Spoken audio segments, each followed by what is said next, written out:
Hello everyone, and welcome to another episode of the EFG Daily Commute. My name is Steven Dutzman, I am your host, and I am also the founder of EngagedFamilyGaming.com. That is a website on the internet where parents like myself and my co-hosts come together to give everyone the information they need to get their family game on.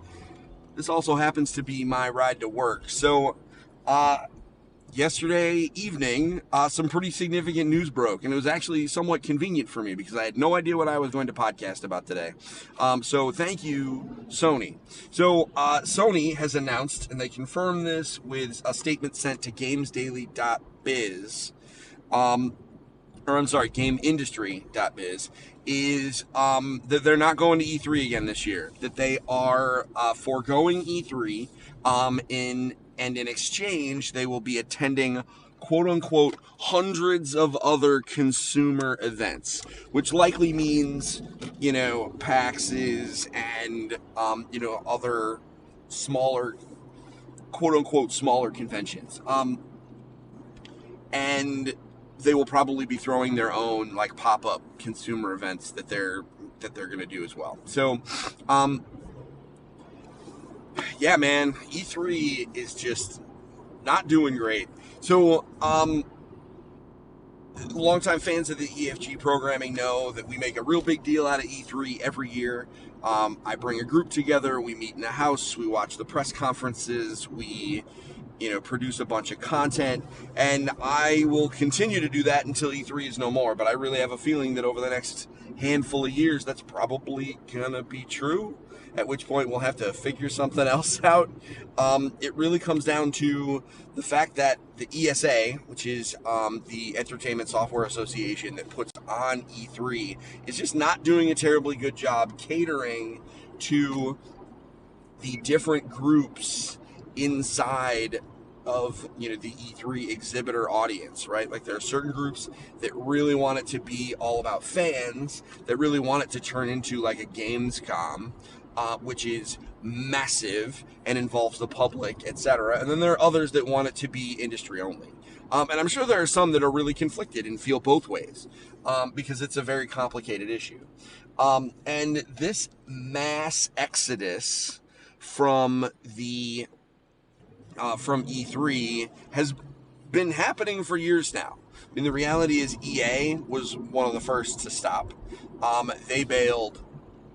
And now they hold an E3 adjacent event called EA Play, and that's been a couple of years now. And Microsoft doesn't have any space on the E3 show floor now because they have all of their stuff set up at the Microsoft Theater, which is literally just down the road from the LA Convention Center. And now this will be the second year in a row that Sony has just not gone. And realistically, the year before they were there, but we were there with them, and they really didn't have a lot going on. So this is incredibly challenging. They obviously need to do something. The ESA does, in order to maintain it, and make some significant changes. And I think a big piece is they just need to decide: are they going to be a fan event or not? One of the biggest issues is that they decided to have this massive convention in one of the most expensive cities to exist in the world. LA is crazy expensive, so it makes it really hard, even if they wanted to open it up to Gamescom levels of fans, it just couldn't happen. I mean, it would be very expensive, it'd be very crowded. LA has other stuff going on, right? Like, it just would be a mess. So I think moving is probably in the cards. Where they move, who knows? But I think moving would probably help. But the reality is, these big stage shows and the big floor presence, that's not how you reach people anymore. The internet has kind of democratized how you put stuff out, right? The reality is there are game companies that don't attend E3 at all, and they put out trailers for their games during E3, and then they hang out at home and eat pizza, right? Like, or they get back to work on their game. Like, they don't participate in the E3 hype. They just let the wave follow them. And I think that's never going to go away, right? Like the E3 quote unquote hype of, releasing all these things kind of all at once. There's an advantage to doing that, right? Like, it helps smaller games kind of get elevated. But at the same time, Sony doesn't have to put out a state of play or any kind of press conference during an event.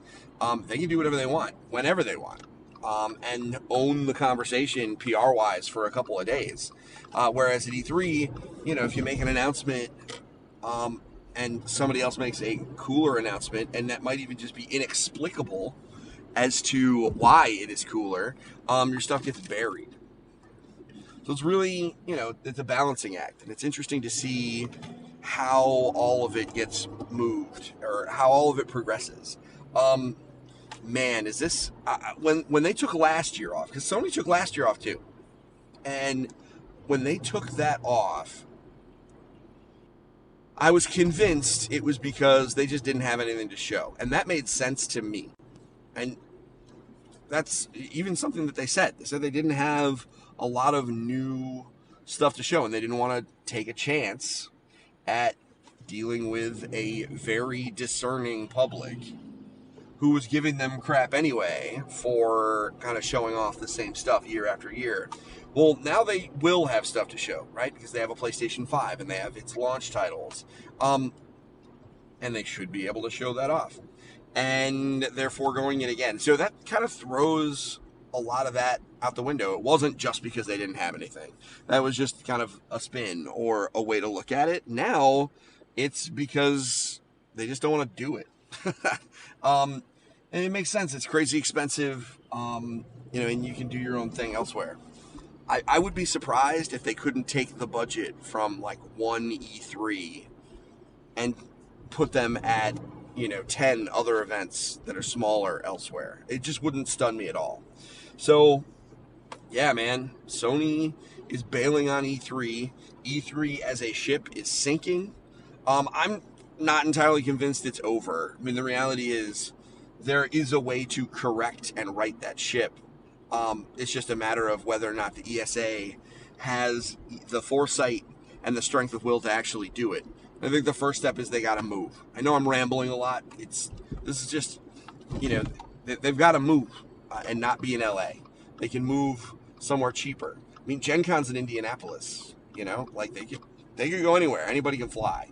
And being someplace where it's a little cheaper to be would certainly encourage bigger fan participation. If they turned it into a Gen Con, or not a Gen Con, like a Gamescom, or Gen Con 2, right? They made it one of these bigger, massive fan events that could attract a lot of these big companies right back.